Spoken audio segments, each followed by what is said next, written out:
There is another imperfection in sold called dislocations or linear defects. A dislocation is a linear or one-dimensional defect around which some of the atoms are misaligned. One type of dislocation is represented in this figure, an extra portion of a plane of atoms, or half-plane, the edge of which terminates within the crystal. This is termed an edge dislocation. It is a linear defect that centers on the line that is defined along the end of the extra half-plane of atoms.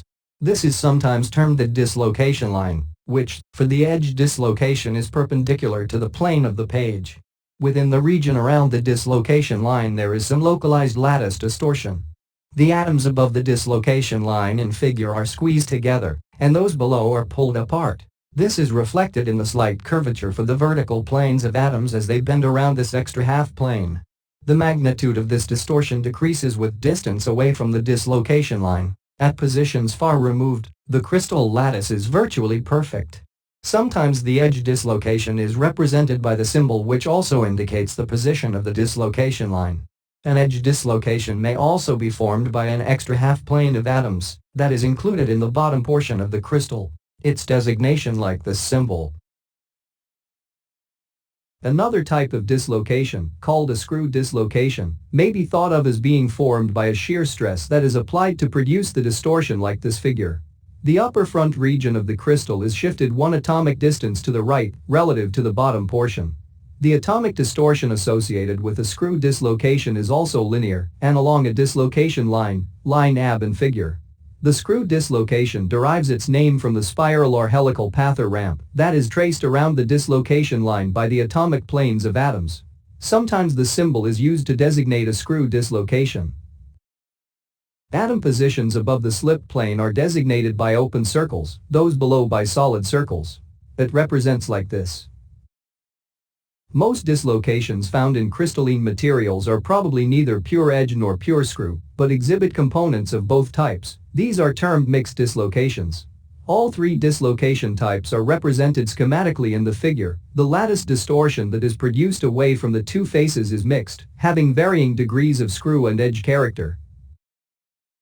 In the right figure there are a dislocation that has edge and screw. It's a mixed character. The left figure represents top view, where open circles denote atom positions above the slip plane, and solid circles, atom positions below. At point A, the dislocation is pure screw, while at point B, it is pure edge. For regions in between where there is curvature in the dislocation line, the character is mixed edge and screw. How can we see a dislocation in materials?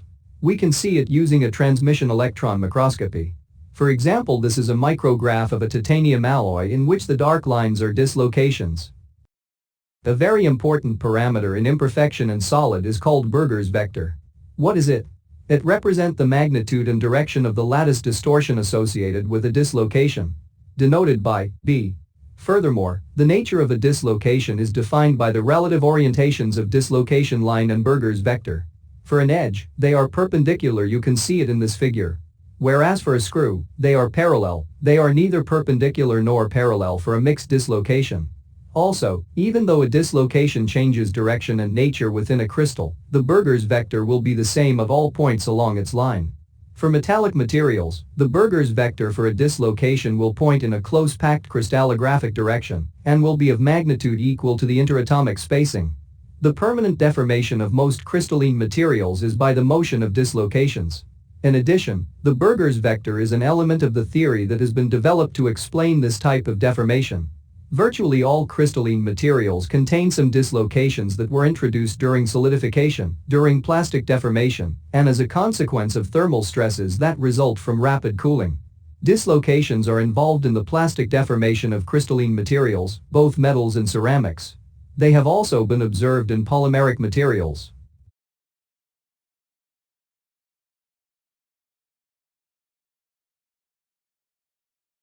Among the types of dislocation there is interfacial defects.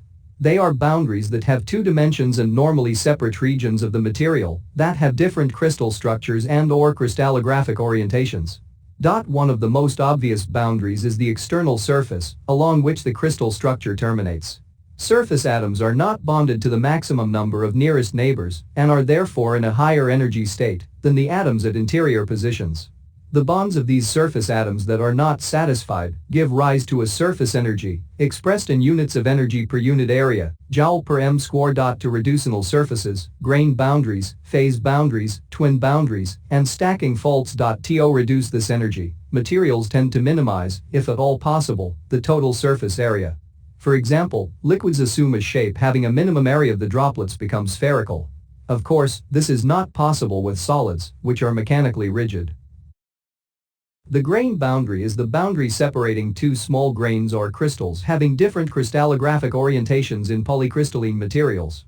Within the boundary region, which is probably just several atom distances wide, there is some atomic mismatch and a transition from the crystalline orientation of one grain to that of an adjacent one. Various degrees of crystallographic misalignment between adjacent grains are possible. When this orientation mismatch is slight, on the order of a few degrees, then the term small or low angle grain boundary is used. These boundaries can be described in terms of dislocation arrays. One simple small angle grain boundary is formed when edge dislocations are aligned. This type is called a tilt boundary. The angle of misorientation is also indicated in the figure. When the angle of misorientation is parallel to the boundary, a twist boundary results, which can be described by an array of screw dislocations. Within and across the boundary are present. Furthermore, the density of a polycrystalline specimen is virtually identical to that of a single crystal of the same material. There are the other also like phase boundaries and twin boundaries. The first exist in multi-phase materials, wherein a different phase exists on each side of the boundary. Furthermore, each of the constituent phases has its own distinctive physical and/or chemical characteristics. As we shall see in subsequent chapters, phase boundaries play an important role in determining the mechanical characteristics of some multi-phase metal alloys. The second is a special type of grain boundary, across which there is a specific mirror lattice symmetry, that is, atoms on one side of the boundary are located in mirror image positions of the atoms on the other side. The region of material between these boundaries is appropriately termed a twin. Twins result from atomic displacements that are produced from applied mechanical shear forces, mechanical twins, and also during annealing heat treatments following deformation, annealing twins. Twinning occurs on a definite crystallographic plane and in a specific direction, both of which depend on the crystal structure. Annealing twins are typically found in metals that have the FCC crystal structure, whereas mechanical twins are observed in BCC and HCP metals. Annealing twins having relatively straight and parallel sides and a different visual contrast than the untwinned regions of the grains within which they reside. We finish this video with miscellaneous interfacial defects, bulk or volume defects, and atomic vibrations. Other possible interfacial defects include stacking faults and ferromagnetic domain walls. Stacking faults are found in FCC metals.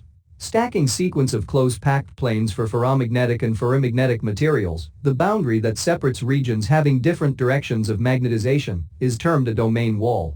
Associated with each of the defects discussed in this section is an interfacial energy, the magnitude of which depends on boundary type, and which will vary from material to material. Normally, the interfacial energy will be greatest for external surfaces and least for domain walls. Other defects exist in all solid materials that are much larger than those heretofore discussed. These include pores, cracks, foreign inclusions, and other phases.